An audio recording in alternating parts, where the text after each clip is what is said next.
Yes, we have started tuning in for the attendance. Folks are joining in. Let's wait for some more seconds and then we'll begin.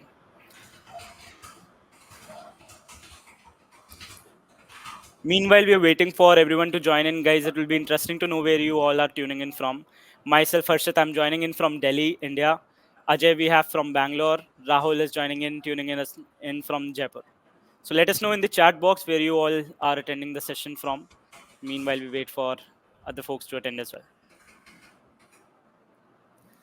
Okay, so we have Mohammed Ways from Bangalore. Hi.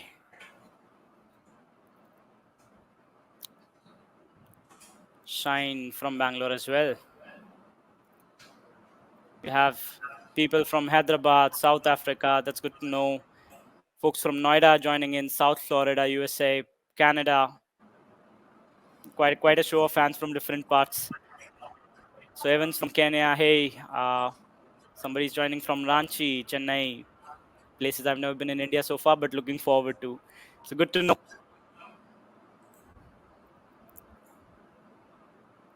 Bharat is also joining us from Chennai. Perfect.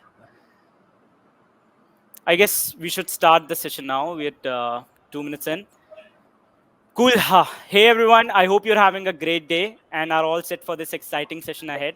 I am Harshit Paul, a product marketer at Lambda Test, and I'll be your host for this session on sharpening your toolbox and staying ahead in the tech world, where we will discuss how comprehensive testing toolkit can be the secret weapon in helping you staying in the lead, the role of social media and communities for growth, and explore the power of automation in testing along with some personal insights from our speakers.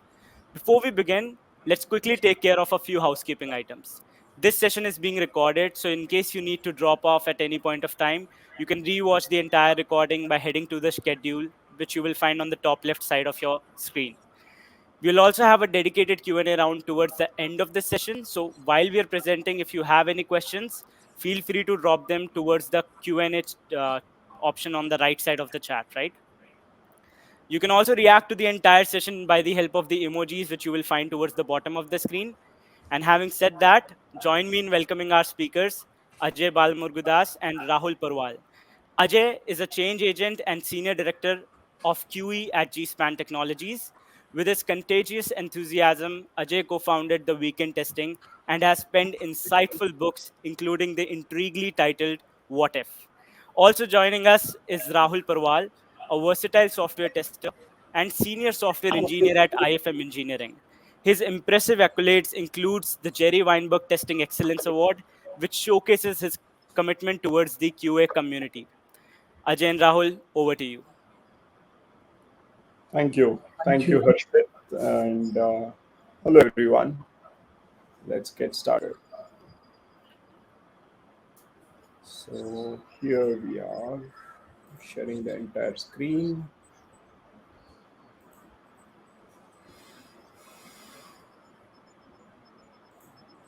And let me know, Rahul, you'll have to confirm because I can't see the chat. Yeah, so See my as screen? of now, I cannot see your screen. But now it's presenting to everyone. It says it's presenting to everyone, and now I can see, and now I think we can all see. Wonderful. Okay, great. Yeah. So welcome everyone. So happy to be presenting on this topic, sharpening your toolbox with Rahul Parwal. And thanks to Lambda Test and hearing great words about TestMu conference. All the best and let it shine even higher and further. So let's see what's there in this talk, sharpening your toolbox. So the opportunity for tools, when we think of where all can we use tools, there are a lot of regular testing activities. And those, we can always think about, we start from requirements. We go to, say, modeling the product, designing our tests, and then executing those tests. Sometimes maybe, test data generation also, we might use some tools, and then finally test reporting, your environment setup, rarely questioning, right? Not many use tools while questioning, and then finally documentation. When there are so many activities in testing, why are we using tools in very few of those activities? I am sure that people use tools mostly for test execution, test data generation, and then environment setup. How many of you use tools for the other activities listed here? Say for questioning, for your product modeling, or for your even exploring requirements or reporting and documentation. When there is an opportunity to use tools, why not use them? We all understand the benefit of using tools, but somehow when we hear the term tools, we relate to those commercial tools, licensed tools, or if open source, it comes down to your Postman, JMeter, Selenium. So in this talk, we are here to kind of bust that myth of what a tool is and how everything can be a tool if you have the right skills. So there is an opportunity for tools in all of these places. Feel free to use them. And once upon a time, I and Rahul were like this. Now my office hours are 9 to 5. I'll get my stuff done in 9 to 5. Anything pending will go to the next day. And we were not smart enough. Not that we are super smart now. We are just getting better day by day. We were the typical 9 to 5 guys. Till we saw this. Our colleague pressed F5, and then we said, hey, what just happened? How come the date, the timestamp got printed in the notepad, right? Then we said, oh, wow. We just realized that we are surrounded by tools. We are surrounded by tools. All this while, we were like that horse with that, blind side, right? Like side. We were not at all focusing on what's around us. And once we realized the power of tools and the number of tools around us, we removed our foot from the brakes and we just stepped on the accelerator. And till date, we have not stepped off the accelerator. So, tool options, if you see, 5 years or 15 years ago, there are like hardly any tools out there. There was this program called as giveaway of the day, which means a licensed, a paid product would be given for free just for that day. And I used to wait for every day for like, hey, which tool, which product is going to be the giveaway of the day? Install it, use it for a few days. If I liked it, kept it installed. If not, go ahead and uninstalled it. Now, my system was slowest in the team because I had so many tools. And the beauty of that exercise is I learned a lot of, I learned many tools out there during that exercise. Hey, okay, good. This tool helps me do this particular task. Oh, this tool also helps me do this task, but in a better way. So they were like, the tool options were less, but at least that idea of trying out tools was sown long ago, right? And today, 2023, it's like 1000x. The tool options, you go on social media, you interact with your colleagues. There are so many tools. So we are in a good time. So thank everyone. And one question I have before I hand it over to Rahul is, out of these two options, A and B, someone has a toolkit like A and someone has a toolkit like B, who do you think will work faster and in a more effective manner? Please go ahead and share your answers. A or B, who will work faster? I am expecting interesting answers. B, B, B. I'm looking for A. Oh, we have got some A. So now, with one A, I think we have got a purpose to help define a motive that why should somebody think of going towards B. So thank you all, and thanks Ajay for setting the context and helping us all realize the possibility of tools and micro tools, how the tooling landscape is growing exponentially, and this exponential growth actually creates a problem that how do you actually create that personalized toolkit. So we all saw that image A and B, and a lot of us have said that B can be more organized, B can be more effective, but essentially the problem again remains the same, that in this growing landscape of possible available tool options, how do you create a personalized toolkit? And when I say toolkit or when I say tool, it is not just tools for automation, execution, or modeling, or test data generation, or all the 8 to 10 test activities that we showed. For us, tools are anything that helps you do a task faster, better, and in a more effective way. These could be your questioning tools that can help you ask relevant questions to your stakeholders. These could be thinking tools. Testing is actually a thinking activity fundamentally, and there can be tools that can help you think better and test better. Are you focusing on different GitHub repositories and micro utilities that people are creating and uploading on GitHub? Similarly, extensions. Now, if you notice, if you see the number of extensions that Ajay has on his browser, you could see the possibility of different extensions in day-to-day micro operations. Now, just for even taking a screenshot or accessing the navigating the browser quickly, Ajay has extensions for each and every activity, and these micro tools, they help him and us to do things faster and in a more efficient and effective way. Similarly, for people who are into the context of mobile application testing, mobile apps are coming every day. Now, if you go to any app store, you can filter on categories, you can search, and you can go ahead with the necessary tools that you want. Another thing is, with mobile apps, a lot of times, we personally use it like almost on a daily basis and 24/7. And the good part is that you could use them to organize your work. To give you reminders and tasks and so on. Similarly, desktop apps, web apps. Now, web apps, desktop apps, these are pretty common. But something that most people miss out on is smart shortcuts.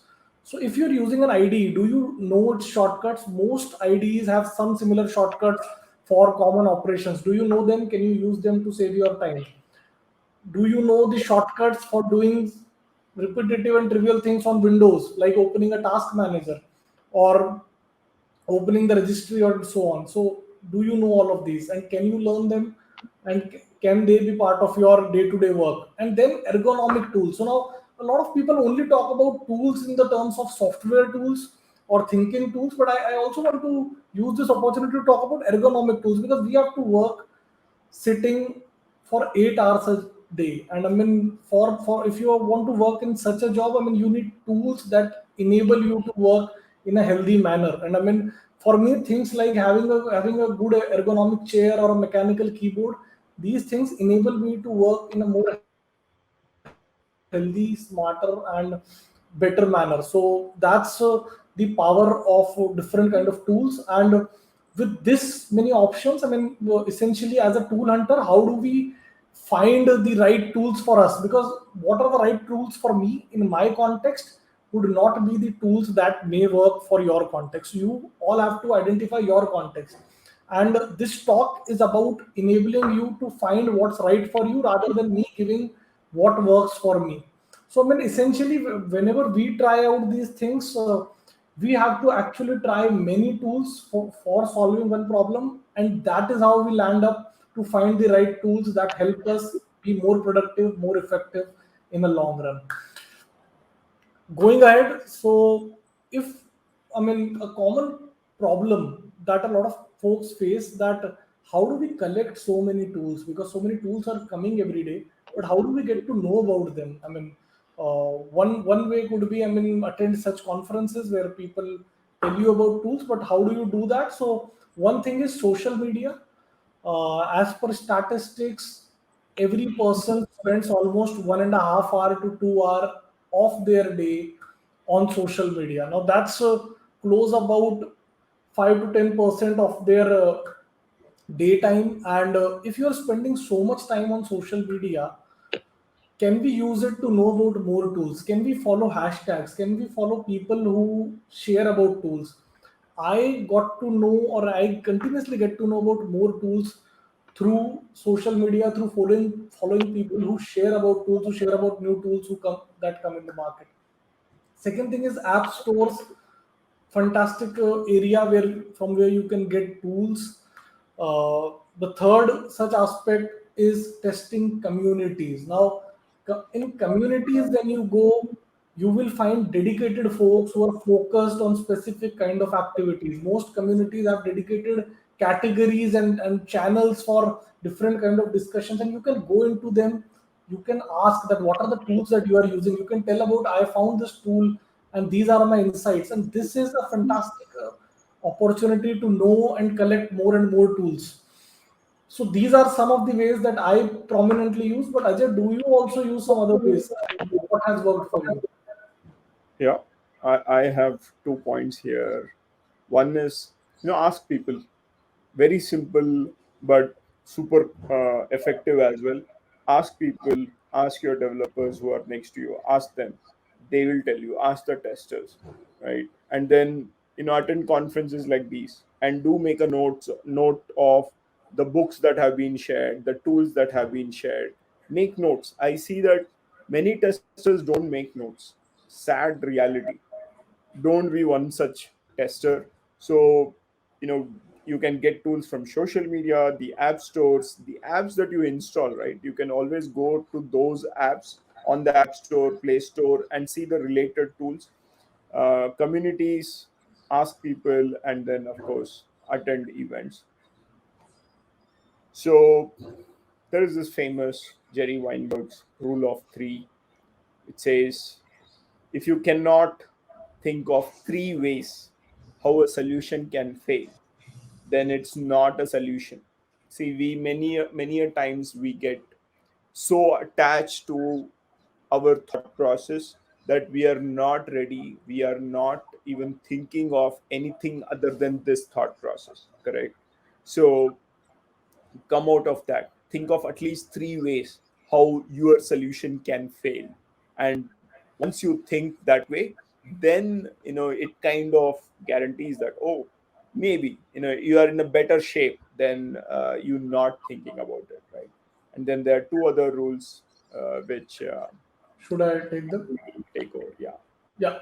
Okay. So the second thing is more of a corollary of the first one.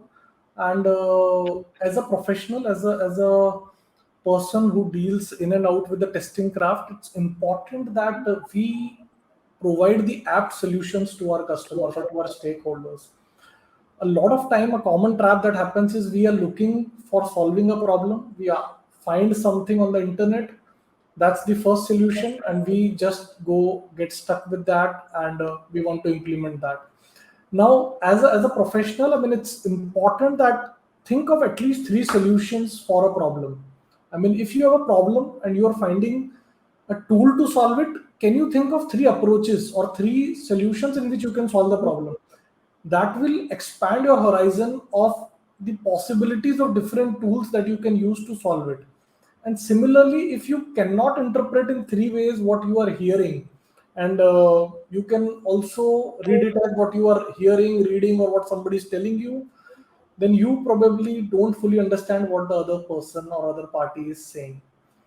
So a lot of times when you see tools, I mean, there are different kind of claims that tool companies make, and it's important to understand the things in different ways. If somebody says this is a free tool for now, what does that mean? Will it be free forever? Should I use it or propose it to my customer, or will they get stuck with that tool?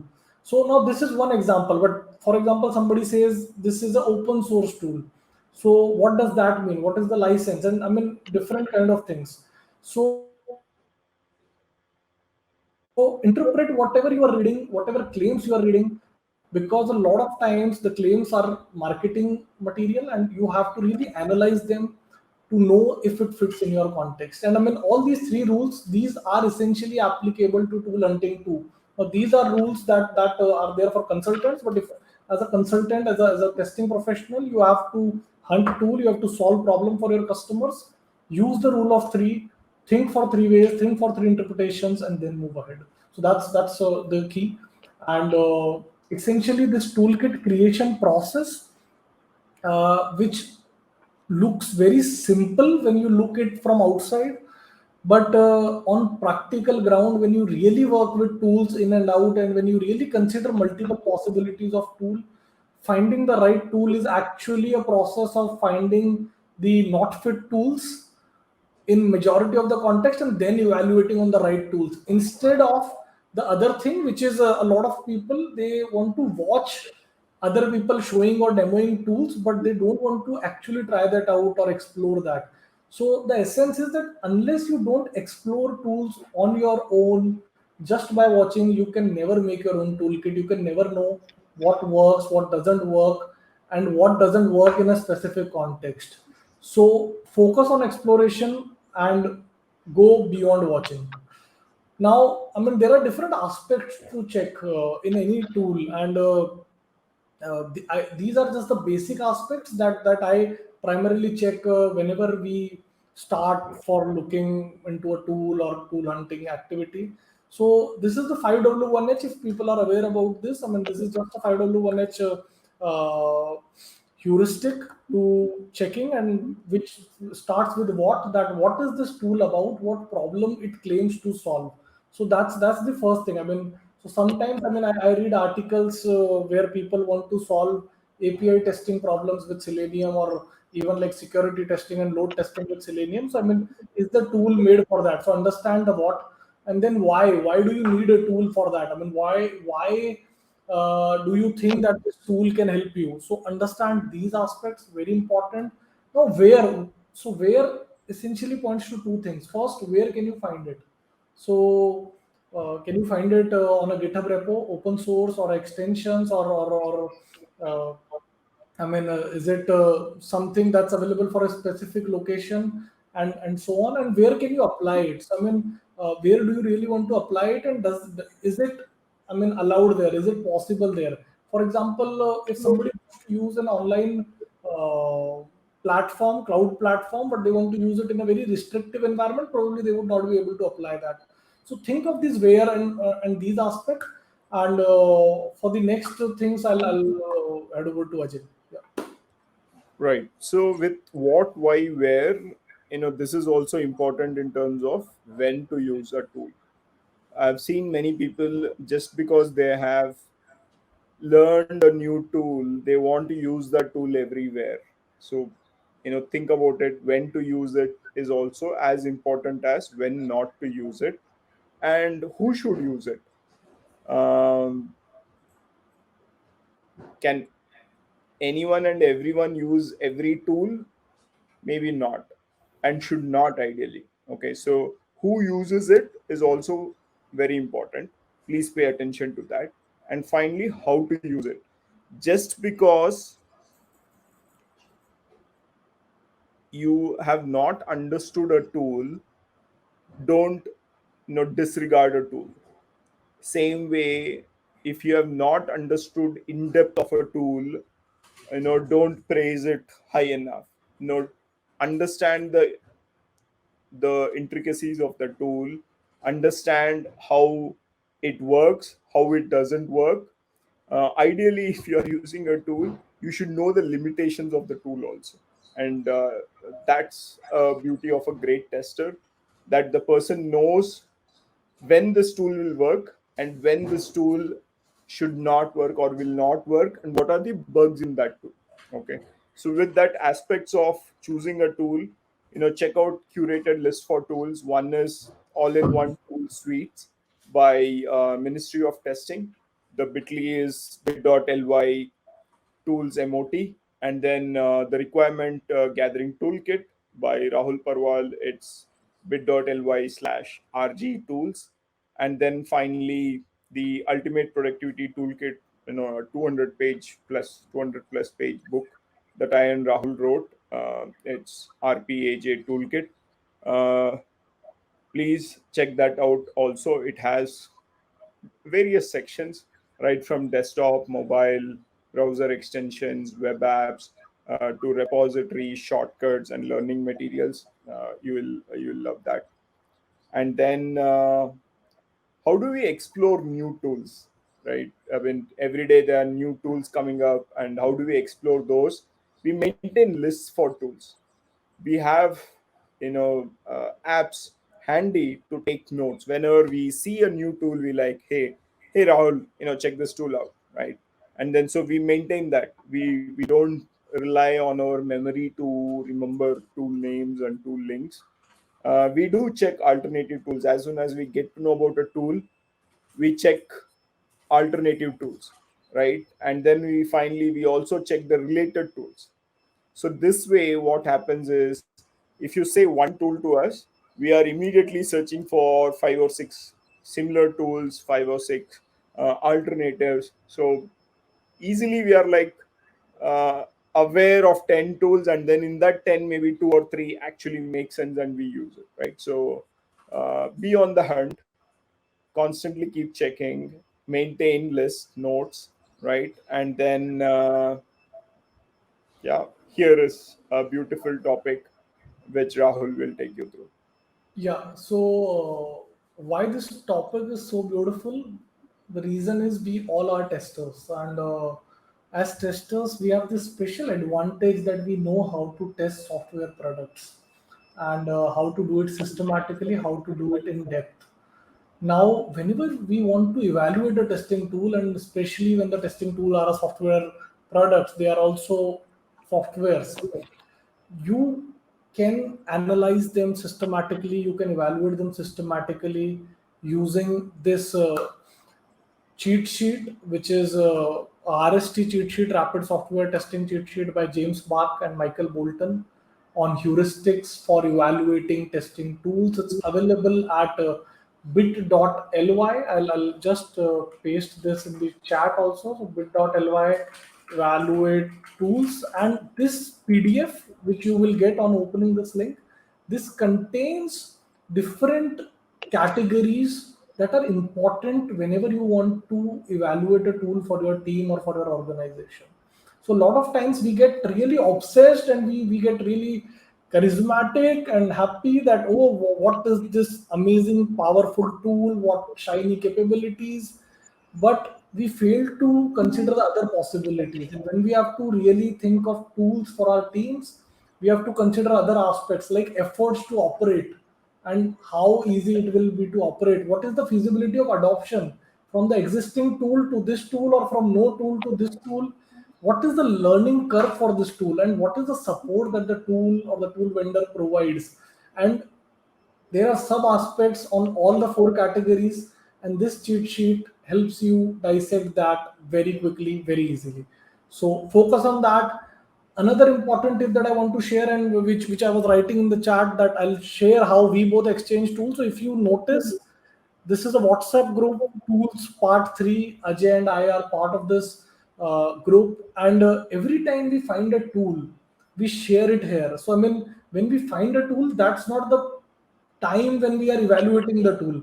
We are just collecting the tools, and one day we connect together. We will be checking each of these out, putting our joint ideas on that, and seeing if that works, that suits for us or for my context or this context. And that's how you can evaluate tools together. You can have partners. The partners could be in your team. They could be people who you meet in this conference or from community. You can brainstorm ideas together. And the beautiful, wonderful part with having a partner for evaluating tool is that you can be on track. Because I mean, doing all this activity on alone can sometimes be very tiring. Sometimes you need people who have different experiences, different context, and who can help you think more critically on topics rather than you jumping directly on them. So I mean, having a tool hunting partner is a good debiasing technique and a good technique to be on track. I made my own testing toolkit, which talks about, I mean, different tools I use for capturing environment, for test ideas, for questioning, for recording, for the micro tools for small activities. And this toolkit, I mean, this is available. I'll share this link, toolkit RP. And the beautiful part with this is that whenever I have to talk to anybody about my tools, I can just share them this one link, that this is my toolkit, this is my toolbox, just check it out. These are different things that I have tried, tested, they have worked for me, and I use it them day in and day out. So that's how you can also build your own toolkit, a Notion page or something. And Ajay, you want to share some final tips? Yeah, so hunting for tools, don't miss out on these five things. The GitHub repositories, the utilities are useful, pay attention to them. Browser extensions, underutilized, uh, so don't do that. Learns shortcuts. Say if you are seeing an action and it has a shortcut, immediately learn it. Next time when you want to do the same thing, try the shortcut first, kind of make it into your muscle memory, and then spend 5 minutes. That's enough every day exploring tools. And finally, be aware, note down the tools, don't rely on your memory to remember them. Use mind brain to think, not to store stuff. Know where to find stuff, don't keep all the stuff in your brain. Yeah. And with that, thank you very much. I'm Ajay Balamurugadas, and thank you, Rahul, from my FM. So, with that, we close out today's talk. Yeah. And we also have a giveaway. We can give away you a more list of tools and ideas if you tag us on social media. So just tag us, tag Lambda Test, and we'll be sharing you something in the DM. All the best. Perfect. Quite a session, Ajay, Rahul. We actually have a lot of questions in the Q&A as we planned it to take those up in the dedicated round, right? So before we probably log off, we can take some of the really, the most upvoted questions. Let's try to take them on the stage first. So I'll start screen sharing them to you as well. So please share some practical tips, practices to stay on top. I guess the entire session was around that entirely. But if there's something you two would want to quickly highlight, or maybe as a quick recap, you can address here. Yeah, I think the last 5 points, right? Keep trying, make notes, try out with tool partners. I think that should work out. Perfect. So on to the next one. How do you effectively balance learning new technologies with your existing workload? So Harshit, I have posted a comment where we have blogged on this and added this in this the question. All right. Yeah. So, okay. So let's take the next one. How do you perceive the role of continuous learning and embracing emerging technologies in equipping professionals to remain at the forefront? Not sure why it went away from the stage. Yeah, at the forefront of the rapidly evolving tech landscape.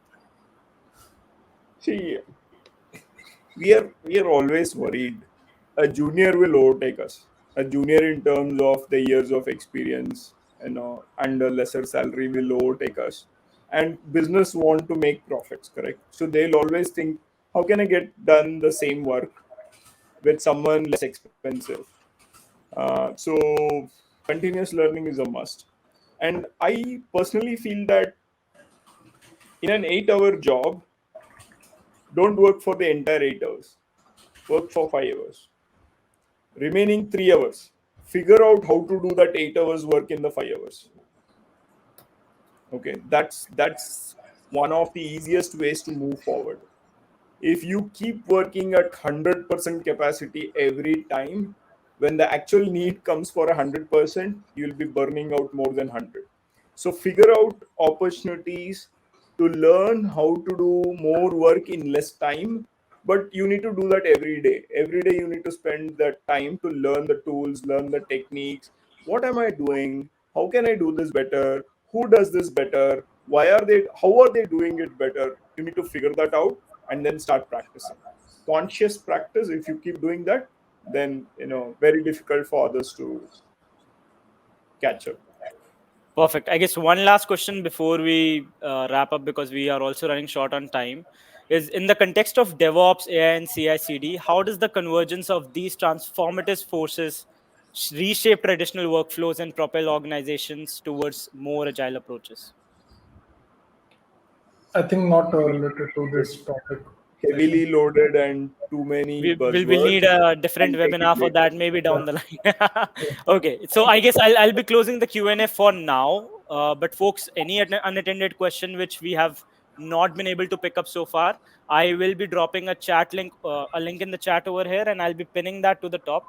This is an active community thread that we have opened up to attend all the unattended questions which we were not able to address. I'm sure pretty much everyone is curious about all the links, Rahul and Ajay, right? So if you could just go to this thread, maybe curated links, you can just push it over there, right? And I will ask my experts as well to do the same, but will be great for everybody if you can just go ahead and share the links over there. Last but not the least, thank you so much, Ajay and Rahul, for this enlightening session. I am more than grateful for you to able to find the time for this from your busy schedule. And I'm sure that our audience found this session to be extremely insightful as well. A big thank you to everyone who has joined us in for this interactive session. And for folks who joined us in the middle, you can rewatch the entire session once I end this from the view schedule button on the top left. So make sure you go ahead and do that. Happy testing and have a great day, everyone. Thank you. Yeah. Thank you everyone. Thank you, Harshit. Thank you, Rahul. Thank you. Thanks, Lam.